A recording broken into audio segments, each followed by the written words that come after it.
Samajwadi party के न केवल सांसद बल्कि विधायक ने भी मर मिटने की बात की है। मैं सुन रहा था राघवेंद्र जी, आपके विधायक को वो कह रहे थे जो होगा कानून के तहत होगा। मुझे जरा ये बताइए कि किसी भी धर्म स्थल के नाम पर मर मिटने वाले को शहादत का दर्जा किस कानून के तहत दिया गया है? देखिए, ये तो एक आदमी जो भी है, किसी के धर्म का कोई अगर जाता है तो अपने कहने को कह सकता है कि शहीद का दर्जा है। मंदिर में जब राम मंदिर का भी ऐसी मामला हुआ तो उसमें भी कहा गया था नहीं शहीद के। किसान अभी 700 किसानों की शहादत हुई, बोला गया कि नहीं शहादत हुई 700 किसानों की। तो बात ये थोड़ी कि संविधान में कौन सा शब्द उसके लिए उपयुक्त है नहीं है, ये इनकी भावनाएं, अपने भावनाओं के अनुसार उन्होंने कहा। अभी जैसे कहा जा रहा है कि ये सांप्रदायिकता बढ़ा रहे हैं, समाज में भेद कर रहे हैं। अरे जब आप कटेंगे बटेंगे तो कटेंगे, जब संवैधानिक पद पर बैठे हुए मुख्यमंत्री बोलते हैं, जब मुख्यमंत्री ये 80-20 का नारा दे देते हैं। राघवेंद्र जी, यही बात सुनकर बटेंगे तो कटेंगे सुनकर उन्हें जनता हरियाणा जिता देती है, उन्हें जनता महाराष्ट्र जिता देती है, तो आपको तकलीफ ज्यादा होती है क्या? मतलब उनका ये नारा स्वीकार कर लिया गया जनता के द्वारा, वोटर के द्वारा। आपसे ही पूछना चाहता हूं, जनता समझ गई, इसका मतलब आप नहीं समझे? नहीं, मैं आपसे ही पूछना चाहता हूं, आप वरिष्ठ पत्रकार हैं, क्या ये नारा सही है? एक संवैधानिक पद पर बैठा हुआ व्यक्ति, जिसके लिए पूरा प्रदेश ही उसके लिए बराबर है, अगर वो व्यक्ति कहेगा कि 80-20 का नारा देगा, अली बजरंगबली का नारा देगा, या प्रधानमंत्री पद पर बैठे हुए व्यक्ति अगर कब्रिस्तान शमशान की बात करेंगे, जब समाज में भेद करने की बात करेंगे, कपड़ों से पहचानने की बात करेंगे, तब समाज की समरसता नहीं टूटती है। लेकिन समरसता तब अगर किसी का कोई मान लो जीत ही जाता है, कोई राज्य जीत गया, इसका मतलब ये नहीं है कि उस व्यक्ति ने जो कहा वो ठीक था, सामाजिक दृष्टि से वो बिल्कुल ठीक नहीं था। केवल राम का नाम ले लेते हैं और राम के नाम लेने के बाद समाज में भेद करने का। मैं मानता हूं आपकी बात, ये सब बातें जो आपने आरोप लगाए हैं, ये सब आरोप आपके तहत ये सब बातें कही गई हैं, लेकिन क्या इनके बदले में आप कानून को ताक पर रख देंगे? अदालत अगर सर्वे का ऑर्डर देगी तो आप उस सर्वे को नहीं होने देंगे? आपके सांसद, आपके विधायक ये कहेंगे कि हम शहीद होने के लिए तैयार हैं, हमारी मस्जिद छीनोगे, तो अरे साबित तो हो जाए, कोर्ट के फैसले का इंतजार तो कर लीजिए कि उससे पहले आपने तय कर लिया कि हमारी मस्जिद छीनोगे तो हम छोड़ेंगे नहीं। ये तो धमकी हुई ना। सर्वे हुआ था ना, हाँ, सर्वे हुआ, पूरी शांति के साथ हुआ सर्वे एक बार, हाँ। फिर दोबारा सर्वे की क्यों आवश्यकता पड़ी? और बता दिया गया, राघवेंद्र जी कितनी बार तो बताया जा चुका है कि पहले दिन माहौल ऐसा हो गया कि वहां सर्वे टीम को असुरक्षा हुई, इसके अलावा अंधेरा हो गया, अंधेरे के चलते सर्वे पूरा नहीं हो पाया। ये सारी चीजें बता चुके, खुद विष्णु शंकर जैन बता चुके। किसकी जिम्मेदारी थी? रक्षा की, सुरक्षा की, या फिर इनकी इंटेलिजेंस जो यूनिट थी वो लोकल इंटेलिजेंस यूनिट क्या कर रही थी, या दूसरी यूनिट क्या कर रही थी?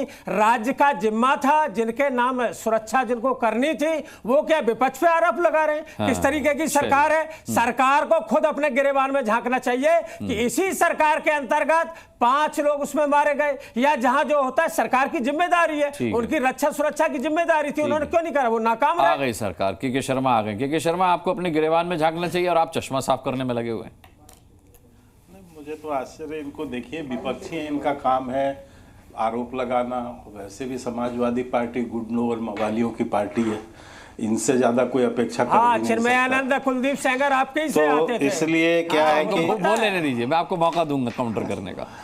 देखिए, ये इनकी मुंह पे ऐसे तमाचे लगे हैं कि बेचारे जो है लाल काल हुए पड़े हैं। तभी तो आगे भाई 63 थे, अब कितने रह गए बताओ? सांसद कितने रह गए उत्तर प्रदेश में? वो महाराष्ट्र का नंबर गिना किसके मुंह में चाटे लगे? ये तो आप बता दो। अच्छा, बोल लीजिएगा, उसके बाद बोलिएगा। के जी को बात पूरी कर रहे हैं। देखिए, इनको कितनी आग लग रही है, इसी से समझ सकते हैं। अब आप इनको मत भड़काइए, जवाब दीजिए। नहीं, अभी 9 सीटों का चुनाव हुआ है, ये तो सेमीफाइनल खेल रहे थे और 9 सीटों में 7 सीट हम जीत गए तो पागल हो गए हैं। तो इनको कुछ समझ में पड़ नहीं रहा है, करें क्या? ये तो सेमीफाइनल खेल रहे थे ना। अखिलेश यादव तो बड़ी बड़ी हाँक रहे थे, डींग हाँकने वाले हमारे यहाँ यूपी में कहे जाते हैं, वैसे ही डींग हाँक रहे थे वो। 400 जनता ने जवाब दे दिया इनको मुंह पे। उस तमाचे की चोट इतनी अब ये उसी जनता के बीच जाएंगे के शर्मा जी, उसी जनता के बीच जाएंगे और बताएंगे बीजेपी कैसे हिंदू मुस्लिम करवा रही है। इसे भी 2027 का सेमीफाइनल ही माना जा रहा है इस समाजवादी पार्टी के इस मिशन को। नहीं तो इन्होंने जो हिंदू मुसलमान किया ना अनुराग जी, इसी का तो फल था। ये 17 उलेमा बोर्ड का जो 17 सूत्री मांगे था, ये इंडिया गठबंधन ने तो स्वीकारा और इसी में तो उलेमा बोर्ड जो है, मुस्लिम पर्सनल लॉ बोर्ड, मुसलमानों की तो बात छोड़ दीजिए, मुस्लिम पर्सनल लॉ बोर्ड ने कहा कि हमारे अजीम सिपे सालार सिपाही हैं कौन? राहुल गांधी। हमारे अजीम सिपाही हैं उद्धव ठाकरे। हमारे अजीम सिपाही हैं, मतलब इनकी हैसियत नाप दी मुसलमानों ने कि आप हमारे जो अपने यहाँ शहजादे थे, हिंदू मुस्लिम कौन कर रहा है देख। तो वो जो शहजादे थे बेचारे, वो बेचारे जो है सिपाही बन गए। ये तो जो है मुसलमानों ने इनकी हैसियत नाप के रख दी। तो ये सिपाहियों की बात क्या कीजिएगा। रही बात, अभी ये बड़ा इधर हिंदू मुस्लिम सुना रहे थे, हम पूछना चाहते हैं, आप तो मुसलमानों के भी सही नहीं है। 2012 में इसी सपा ने कहा कि 10% आरक्षण देंगे मुसलमानों को, 15% जो है सिपाही की भर्ती में देंगे। 2012 में चुनाव जीत गए, 17 तक रहे, 1% किसी को आरक्षण नहीं दे पाए। तो ये तो मुसलमानों के भी नहीं है, और मुसलमान समझते हैं इस चीज़ को। जो कुछ कट्टरपंथियों को छोड़ दे तो जो सब मुसलमान है वो सब समझते हैं। तो ये इनकी हालत, ये मुसलमानों के भी सगे नहीं, हिंदू के तो हो ही नहीं सकते। तो इसलिए क्योंकि हिंदुओं को तो निहत्थे कारसेवकों पर तो इन्होंने गोलियां चलाई, उनकी हत्या की। मुलायम सिंह ने कहा कि मैं तो और मौका मिला होता तो और मार देता हिंदुओं को। तो ये किसी के सगे नहीं है, ये वोट के सगे।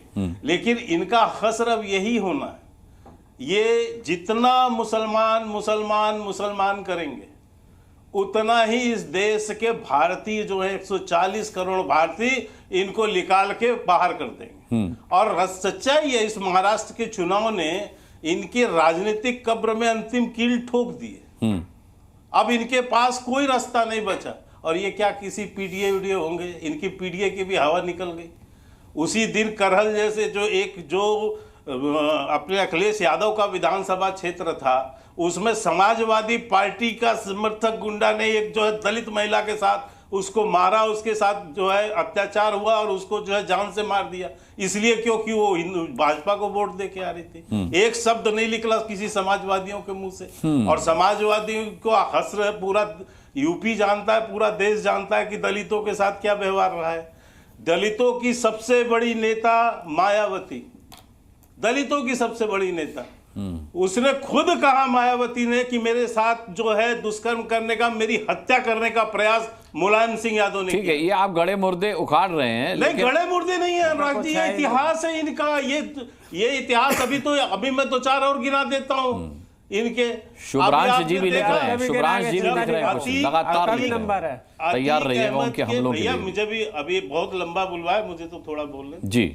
अतीक अहमद के कुत्ते से हाथ मिलाने वाले मुलायम सिंह और मुख्तार अंसारी के कब्र में जाकर फूल चढ़ा के उसे प्रतिष्ठित नेता बताने वाले मुलायम सिंह समाजवादी पार्टी क्या हमें बता रहे हैं?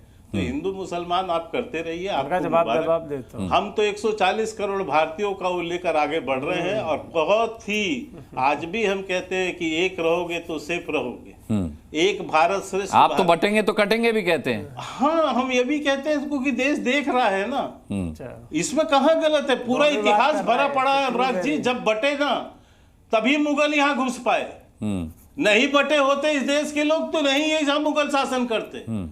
तो ये समाजवादी पार्टियों को ये मुगलिया शासन पर जो है मुबारक, मुगलिया सोच इनको मुबारक। मुगल के ये जितने भी मुसलमानों के चाटुकार बन जाए। अब तो इंडिया गठबंधन में इसी बात का संघर्ष है, कौन सबसे